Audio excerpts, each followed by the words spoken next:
Right then, you lot, slightly different format, video format from us this time round.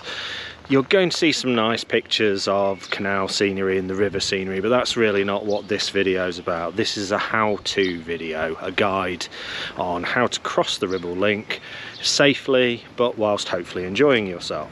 Hopefully it will be edited in a way that will allow you to just hit the pause button if that's what you want to do. Maybe scribble down your own notes, that sort of thing. And the idea is to give you some prior knowledge of what you're likely to see when you get out onto the rivers, what's ahead of you, allow you to plan your own travel journey, and hopefully build some confidence, because it can be quite nerve-wracking, and certainly the run up to setting off, you start to doubt yourself and your boat and have you done all the right sort of things. So hopefully this video will set you off on the right footing. Now, before we get going, two things. One, this wouldn't have happened without the generosity of my friend Gerald, or Billy as he's known to his mates. Gerald spent a lifetime on the waters. He's masses of experience, RNLI, he's been out to sea, so he knows what he's doing. Big thumbs up to Gerald. Secondly, massive disclaimer. These are my notes, these are my thoughts, these are done with the help of Gerald, but ultimately you're the captain of your own boat. You're responsible for the welfare and safety of your crew. So these are thoughts, all of those sorts of things, but ultimately comes with no guarantees. You need to do your own research, make your own mind up. So anyway, with all that boring stuff, let's get into the video, shall we? Look at this ruffian. Come on, hello, man. who are you? I'm sure you've earned it. Thank you very much. I've done nothing today, really, yeah. Well, let's have it back then. So in the year 2000, work started on the link, and it opened in 2002, and yeah, it cost £5.8 million to create. And whilst it isn't one of the CRTs, it isn't listed as one of the CRT's 7 wonders of the canal system, there is an argument for saying that perhaps maybe it should be.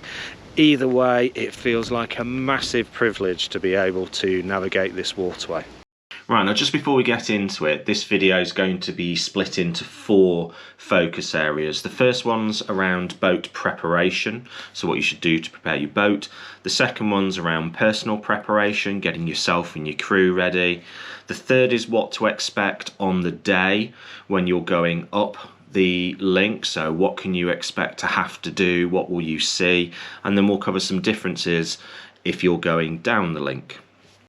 So the link consists of a river lock at Tarleton to the south, a place called Tarleton, a stretch of the tidal river Douglas, the tidal river Ribble, and then a sea lock at Savick Brook, and then a twisting section of canal with a further 5 normal canal locks, followed by 3 staircase locks at the top of the link. That navigation makes up the Millennium Link, the Ribble Link.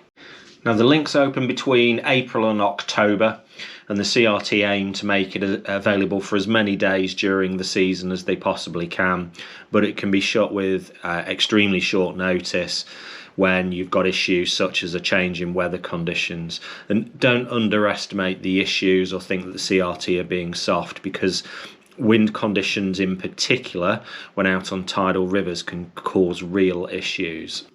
And the link opens in one direction each day, and you must book in advance. You can't just turn up. Now, whether you're going up or down, your passage through the locks will be at least partially assisted by CRT staff and volunteers. You can't operate the sea lock at the bottom of Savick Brook. They won't allow you to operate the staircase locks at the top of Savick Brook, and the river lock at Tarleton will also be opened for you. But in reality, they're a great bunch of people. You might well find that they open the 5 normal locks for you on the Savick Brook end as well. Either way round though, have your windlass ready. Although the passage may be partially assisted by the CRT, once you're out on the river Douglas and or the river Ribble, you're going to be acutely aware of how sort of exposed you are, and at that point you're not really the CRT's problem. So if you get into trouble, it's the Coast Guard that'll come to your help. And on the subject of being on your own, you are permitted to do the crossing on your own if you're a single-handed boater. The CRT won't stop you, but just have a think about whether having an extra pair of hands on board might just be a good idea. your time on the river section could be pretty considerable. You could be an hour and a half to 2.5 hours easily, and having some company and an extra pair of hands if they're needed really could be quite useful, particularly if you need to use the facilities on your boat. It is worth noting that once you've started your journey on the link, it is continuous. It isn't a place that you can just moor up and chill out for the evening and have another go the day after. So once you've started, barring an emergency, you need to finish. And passage is free for CRT license holders. There is a charge made for a short-term license for those people that aren't normal license holders. So one of the most frequently asked questions, I suppose, is, well, how deep is it? And this is, I suppose, a question of two halves, really. At the Savick Brook end, the windy sort of canal almost section of the link, it's very, very shallow. Yeah, I mean, that will rule quite a few boats out. But in terms of the river sections, you'll usually cross with a tide somewhere between 8.6 and 9.6 metres, or in old money, something like 28 to 31 feet. So if you consider that the average canal is only about 3 feet deep, then you're 10 times that depth. The other frequently asked question is, how strong will the tide be? And you just can't be sure. You can go out there one day and have a really strong headwind and a strong tide, and on another day it can be much more benign. But you should at least plan for the worst and assume there's going to be a headwind, assume there's going to be a strong tide, and prep yourself and your boat for those conditions. If it's anything better than that, then you've been lucky. And that brings us on quite nicely to a big area where you can really help yourself here, and that's in boat preparation. No aircraft pilot would ever dream of getting up into the air and a life-threatening environment without first checking the machinery. Neither should you. So let's have a look at what you should be doing. Bottom line is, your boat's the only thing from stopping you getting very wet and having a very, very bad day. So make sure it gets a little bit of love and attention before you set off. Don't try and cut any corners here. A sort of it'll be all right on the night, mate type attitude is a risky one. In terms of actual checkpoints then, your boat's about to get rocked about in a way that it really doesn't on the canal system. So if your boat has a certain amount of sediment in the tank, and in most cases you can't see into your fuel tank, then you're about to mix all of that sediment into clean fuel, potential to block fuel filters and the like, and cause serious fuel starvation. Also think about potential diesel bug. If you think there's a risk that your boat might have it, get an additive into that tank and treat the fuel that's in there. You could polish the fuel if you wanted to go one stage further, or add an additive such as Marine 16. Now there's no right or wrong answer for this one, but the answer really has to be, or the generic answer has to be, have plenty. You're going to be working your engine much harder than you've ever done on the canal system for much longer, so your fuel usage is going to go up. But also, if there is any sediment or whatever in your fuel tank, you want to be watering that down as best you can by having more and more, as much fuel in there as you possibly can. This one's a very, very sensible precaution. Get that fuel filter changed, make sure that once it's back on there are no leaks, and make sure that everything's running quite nicely. And whilst you're down in that area of your engine bay, make sure that you're not getting too much water into the bilge. Make sure that if you've got a bilge pump that it's working properly and as it should. And then get down the prop, get down the weed hatch and clear that prop. Make sure that there's nothing on there before you set off. Now you don't need to service the gearbox as such, but just check that the gearbox oil level's correct. You're not going to be using much reverse at all on this crossing, but make sure that your gearbox oil's topped up and you're ready to go. And service that engine. If it needs doing, get an oil and filter change done. Just know that you're giving yourself the best chance that you can. Checking your alternator and water pump belts is a sensible precaution. Check them for condition, check the teeth for condition, and check them for tightness. And just make sure that alternator is actually charging the battery as you'd want. Now, as I've said before, you'll be working your boat much harder than you ever would on the canal system, and for much longer. Every boat's different, but for most boats, or many boats crossing the link, somewhere between 2,000 and 2,500 RPM for about 2 to 2.5 hours of continuous cruising is on the cards. So it's not unusual to see your engine temperature rising. If this is the case, and you can't back off because you need to maintain a decent amount of forward progress, then running your hot water system and running the hot water taps can help bring the engine temperature down. But ideally this really wouldn't be needed, so it's another reason why having an extra pair of hands on board would be useful. Greasing your stern gland, make sure you've got plenty of capacity in the grease pump. It's a sensible precaution. And clear your roof of any loose objects. Remove your chimney, any Wi-Fi poles that you've got them. And you're doing this for two reasons. One, it gets quite low going under the bridges at the Savick Brook end, depending on the exact tide. So you're going to get, or potentially you could get, quite squeaky with air draft there. But secondly, you don't want anything rolling off your roof when you're potentially getting bobbled around on the River Douglas or Ribble. So get that roof nice and clear. If something does fall off your roof, don't try and recover it. It's gone, forget it, move on. Now, one thing to bear in mind if you're doing the journey northwards from Tarleton onto the Lancaster Canal, there are no services at Tarleton, so when you arrive there, make sure that you've got water on board. One, because you can't get any, but secondly, if you think there's a risk that you might need to run your hot water system in your taps to keep your engine temperature in check, you're not going to find any water at Tarleton. So the nearest services are at Bridge 8A on the Rufford Branch if you're going up, or between bridges 12 and 13 on the Lancaster Canal if you're going down. You're going to need an anchor, chain and rope. Don't be setting out onto a tidal river without an anchor and suitable line. So make sure that your anchor is suitable for the silting nature of the riverbed. Plenty of them will be. And note that the CRT recommend a 30-metre total line. So don't confuse metres and feet here. A 30-metre line is absolutely massive. So unless you've done this sort of journey before, or your boat has in a previous life before you're unlikely to have one of those on board. In terms of how you make that 30-metre total line up, roughly 1/3 chain to 2/3 rope should do the trick. And also check your boat insurance. Not all policies automatically include tidal water coverage, and you do want to be covered, so get it checked out. So that's the boat sorted. So next it's time to look at your own personal preparation, and perhaps one of the most important things here, life jackets. Make sure they've been serviced so that they'll actually work if they're required in an emergency, and make sure that it fits. So before you actually start the journey, do a test fitment of your life jacket if you haven't worn it fairly recently, and just make sure that it's all those mince pies that you had at Christmas aren't telling their toll, and you can't fasten the thing around you when you need to. Another one of VHF radios.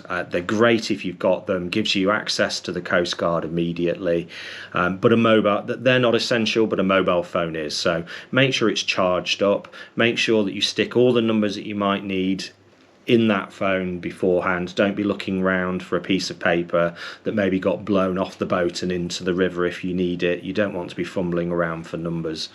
Two people you might want to stick into that phone are the Preston Riversway Control Centre. Details should be there now. But check that these details are still current when you're setting off. They're current at the time of recording this video. Make sure they're current when you set off.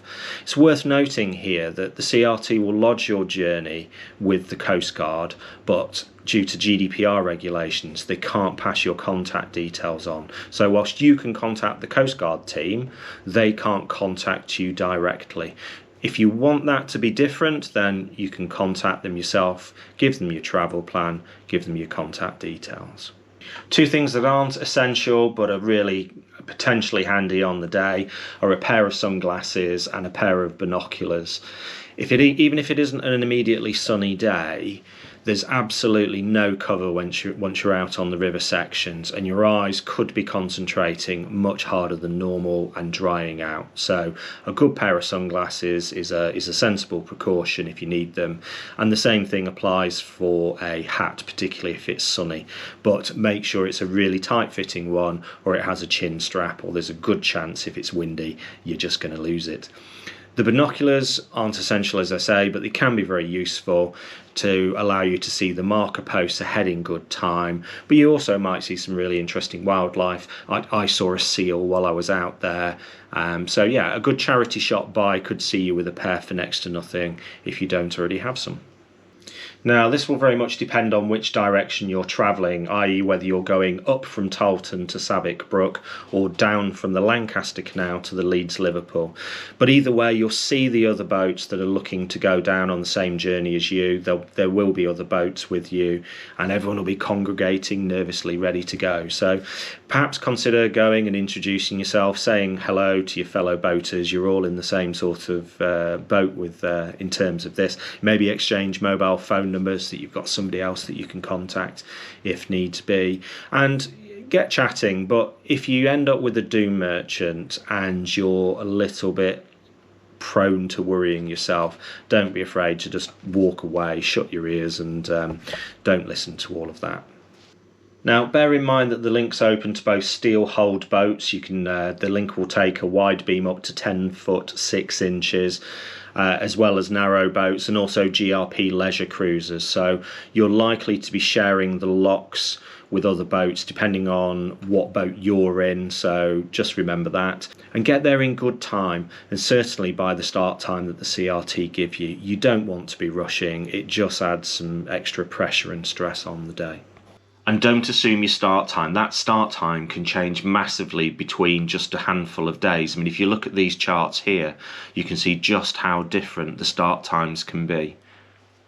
Now, the area immediately before Tarleton Lock has leisure moorings on both sides, so probably best to moor up on the visitor mooring spaces immediately after Town End Swing Bridge. Moor up there, go and have a wander, find the lock keepers if they don't find you first, and just work out how they want you to approach and when they want you to approach Tarleton Lock. Now, just bear in mind that the order that you arrive at the visitor moorings isn't necessarily the order that the CRT will send you through the locks. If there's a boat in your group with a small engine and a small propeller that might struggle more against the tide, it's likely that the CRT will prioritise that boat through the lock to give them the most amount of time out on the river section to navigate it. If that's your boat, then you might want to let the CRT know ahead of time so that they can prioritise you. Now, just before you set off for the lock, just pop down the weed hatch one last time and make sure that that prop's clear. If it's all good, you're good to go. Get your life jacket on and get yourself over to the lock. Now, the CRT will see you through this lock, so there's nothing much for you to do, but as soon as you leave the lock, you're heading straight on and you're joining the River Douglas. So depending on the tide strength on the day that you're going up, just watch the wash that comes, or the tide that's coming in from your left hand side as you leave the lock and you enter the river. Get some revs on, work out what that early momentum feels sensible to be, and it's really not uncommon to see big clumps of grass and shrubs coming down the river towards you, particularly if there's a strong tide. So you need to avoid those if it's safe to do so, because you've started with a clean prop and you want to try and keep it as clean as you can all the way through. Probably the first thing that you're going to notice is the marina on your left hand side, and you're likely to see boats moored on both the left and the right hand side of the river. Don't worry about slowing down for them, just carry on, do your thing, and get some half sensible momentum going. Now, despite the fact that the river can be very, very deep indeed, and it's very wide, it can also silt up very heavily, particularly at the sides. So Consider using an app such as Navionics. They can be really helpful in showing where the silted areas are likely to be. They do move, but it will give you a very good idea of where the silted areas could be, and it will also plot your boat's current position in relation to them. So stick where you can to the bits of water that are likely to be the deepest, and those apps also have a handy speed indicator so that you can see the progress that you're making. Now, it isn't unusual to see your ground speed float somewhere between as low as 1 miles an hour and as high as 8 miles an hour depending on tide, so just keep a watching eye on how you're getting on. If you're using one of the apps, that's great, you can use the speed indicator. If you're not, one thing that you could potentially do is stand at 90 degrees to your boat, staring at the bank straight ahead of you, and just work out what your ground position is, because looking at things like the waves, the water, the wind in your face, and the revs on your boat isn't really the way to work out how much ground you're actually covering. Now, it's around 4 miles before you get to the River Ribble, so that's the distance you'll be doing on the Douglas, and the wind can be really, really deceptive. So you might find that your boat starts to crab up the river, and don't panic if that's the case. Just sort of feel how the boat is settling, because your perception of speed will be all over the place, and you'll feel like you aren't moving because the river's very wide. So using the speed function on the app that I mentioned is a good way of doing it, but also if you stand at 90 degrees to the navigation, staring at the bank straight ahead, that will help you see what your actual ground speed is as opposed to what you feel it might be. So at this point, also keep a little watching eye on the banks left and right. Just make sure that as your boat potentially crabs up the river, that you aren't drifting too close to the bank on either side because of the silt that they collect. And then as you approach the River Ribble, you'll spot the infamous Aslan lamp, and the area of water to the right of the lamp, it looks substantial, it looks really, really tempting, but whatever you do, do not cut that corner. You must pass the lamp on the left hand side of it and then ease your way onto the River Ribble there. Now, the first thing that will hit you when you get to the River Ribble, if not the wind, is just how wide it is. Behind you, so as you get to Aslan Lamp, have a little glance left, that's the Irish Sea. You don't want to be going that way, but you're going to feel like you're almost at sea when you're on the River Ribble. It's absolutely huge, but again, it can be really, really silty, so stick to the middle where it's deepest. So the passage along the River Ribble, it's ever so slightly shorter than the Douglas at about 3.5 miles, but it's likely to take about the same amount of time. But notice the posts, or perches as they're known, sticking out of the river. Make sure that whatever you do, that you're in between those, because they denote the shallowest parts of the river. Again, whilst it can be very, very deep in the middle, it can also silt up and be very, very shallow towards the edges. The marker posts are around a mile apart, so they're set around a mile apart, and that should really help you in working out how long and how far you've got to go on the river. One thing to bear in mind is that the tide on the river can be very, very strong, so whilst you're on the Douglas and you might have seen big clumps of sort of shrubs and grass coming down, on the Ribble you can get some really, really big stuff floating at you, so just keep a bit of an eye out. You've got your binoculars, hopefully that should help you to see any big bits coming down the river at you. And once you've got those binoculars out, you might actually be able to see in the far distance the sprawling metropolis that is the city of Preston, and you might be able to pick out St Walburg's church spire. It's the tallest of any parish church in the UK, and if you like that sort of thing, check out our vlog that we did on St Walburg's. Now, as you get to the 3 mile mark, you might be able to spot the entrance to Savick Brook on your left hand side. If you've struggled in terms of time on the crossing, then the link may well be shut and you may find yourself directed to the Preston Docklands area. So check the traffic light system at the entrance to the brook. If it's okay to enter, you'll see a green light. If you see no light or a red light, then there's an issue. So in this instance, you need to make a phone call and find out what you're instructed to do. Now, assuming you've made decent time on the crossing, you'll see the green light, you'll see the entrance to Savick Brook. Now, the natural temptation here is to cut the corner and protect yourself from the effects of the tide. But whatever you do, do not do this. The bank is particularly shallow on the west side, so on the left, and it gets heavily silted, so you don't want to find yourself stuck on it. So stick in the middle of the river for as long as you can, make a sharp left turn and head into the brook as straight as possible.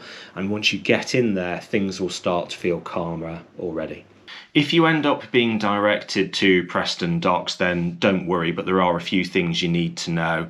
Perhaps the least important is that there will be a small charge levied by a third party. It's something along the lines of £10 per night, but it is what it is.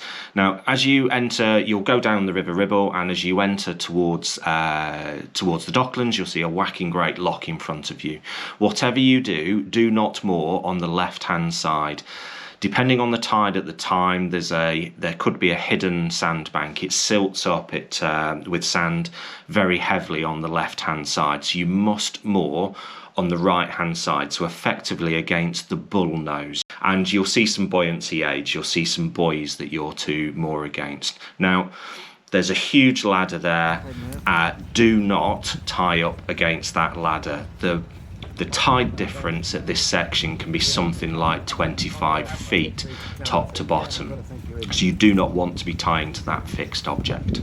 Now, it could be quite a cool experience mooring up in this sort of location, but a couple of things, or maybe three things to note. One, you won't have much of a view out of your starboard windows, you're just going to have a concrete wall. Two, that ladder is very, very long, so if you've got an issue with climbing ladders, effectively you're going to be stuck on your boat. Thirdly, if you've got a furry friend on board, unless they're small and you can carry them, or they're particularly good at climbing ladders themselves, they're stuck on board as well. Having said all of that, it is an opportunity to go and explore Preston, have a wander around the Docklands area, that sort of thing, so silver linings and all that. So on the next available update, the CRT will tell you when to leave, and you're going to be heading for Savick Brook in the opposite direction this time. So we'll pick up the video back inside Savick Brook as if nothing had ever happened. It's a slightly windy section, this one, as you find your way going towards the sea lock, and the CRT will be there to see you through. They won't let you operate the sea lock. Once you're through the sea lock, you'll automatically feel that it's much calmer, it's much more peaceful. So the most stressful bit of the journey is hopefully behind you now. One thing you will immediately notice is how tight and twisty the brook is, but the good news is that there won't be anything coming in the opposite direction. So just stay away from the silted up banks on either side, enjoy the twists and turns, knowing there's nothing that you need to be aware of ahead. But note the character change here. It feels a bit weird, almost like canal boats shouldn't be there, but you'll see what I mean when you get there yourself. Quick word of warning though, you need to watch out for the bywashes. They can be a touch fierce depending on the weather, so just keep an eye out for those. There is signage on most, but it isn't perhaps the best signage, so just keep your eyes peeled. Right, you've got 5 normal locks to deal with here. As I said before, you might find that the CRT are kind enough to see you through them, but be prepared to do them yourself. There's nothing really to say about those locks, they're just like normal canal locks. Either way, the CRT will see you up at the staircase area. Now, unless you're in an absolute tiddler of a boat, the CRT are likely to instruct you to reverse into the bottom of the staircase lock. It's a really, really sharp corner, nearly 180-degree corner. So your boat is highly unlikely to be able to turn and go in forward. So just bear that in mind. So enjoy the experience of going up the staircase lock backwards, because that's something that you probably haven't done before. And then once you're at the top, in the top pound, you're on to lock-free cruising for a good while. So enjoy this stretch. It's a lovely stretch of canal, and don't forget to visit the towns and villages along the waterway. Right, so that's what it's like to go up the link. In terms of going down the link, there are some differences here. So you're likely to be asked to enter the top of the staircase locks backwards. So that's similar to what you would have done if you'd gone upwards. But the difference here is that everyone will be congregating in that top pound in the morning. Everyone's going to be watching. So it will feel different to doing it the other way, because you're likely to have some butterflies and nerves. It'll be the first manoeuvre of the day. So don't panic, just don't worry about it. Just do your best, relax into it, and let's not have any marital breakdowns, shall we? So there's no need to wear your life jacket at this point unless you particularly want to. Until you're down at sea lock, you're not going to need the life jacket. One thing to note is that as you clear lock 8, the last of the normal locks before you get to sea lock at the bottom end of Savick Brook, before you enter the River Ribble, you're going to go around a very sharp left-hand bend. So just watch the bridge height here. It can be, as the tide's rising to meet you, it can be a touch squeaky for headroom. And once you're round that bend, you'll almost immediately see the floating pontoon that you've got to stop on. So don't go too quickly and don't miss it, because if you do miss it, you'll almost immediately be upon the closed sea lock, and there's nowhere to moor up there. So now, depending on the size of the flotilla that you were in, the other boats with you, and depending on timings of the tide, you're going to get to that pontoon early. So the CRT may ask you to moor up on it for, it could even be an hour. So it's a good time to go and clear the prop, have some last minute nervous toilet trips, check your coolant levels and your oil levels and all that other good stuff, and have a bit of a natter to the other boaters. It isn't the biggest pontoon, so you're likely to be double breasting either alongside or allowing somebody else to double breast alongside you, so that everyone can fit on it. So you won't be able to see the sea lock from the pontoon, so the CRT will shout when you're good to go. And I know what that sounds like, but don't worry, they're pretty adept at it, so you will hear them. So turn all your engines off. There's no point in having your engine on at this point, and with the engines off, you'll certainly hear the CRT shout when they're ready for you to go. And once they do, engines on, get yourself down there. Make sure you've got your life jacket on at this point. The sea lock itself doesn't look like much, but as soon as you're through it and into the slightly twisty section before the river, you'll notice the character change. You'll feel the tide, or you'll likely feel the tide at this point. There's no need to race over towards the river, but equally don't dawdle around. People want to get onto the river and make as much progress as early as possible as they can, but don't feel that you need to race towards it either. Now, the same advice stands for the Savick Brook corner as if you were doing it in the opposite direction.